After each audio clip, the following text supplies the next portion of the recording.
13 টাকা বেতনে শুরু, 107 বছর বয়সেও ইমামতি করছেন আরজউদ্দিন। মাত্র 13 টাকা বেতনে ইমামতি শুরু করেছিলেন হাফেজ মোহাম্মদ আরজউদ্দিন।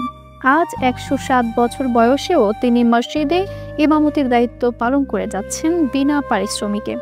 ব্রাহ্মণবাড়িয়ার সরার উপজেলার কালীকচ্ছ ইউনিয়নের মনিরবাগ গ্রামের এই ইমাম প্রায় 82 বছর ধরে ইমামতি করছেন। বয়সের ভারে নরক হয়ে পড়লেও এখনও নিয়মিত নামাজ পড়ান তিনি। তার জীবনের বড় অংশই কেটেছে মসজিদ আর কুরআনের খেদমতে। ইমামতি শুরু করার সময়ের কথা স্মরণ করে হাফেজ মোহাম্মদ আরজউদ্দিন জানিয়েছেন, প্রায় 82 বছর ধরে ইমামতি করছেন তিনি। জীবনের শুরুতে 13 টাকা বেতনে 43 বছর ধরে ইমামতি করেছেন।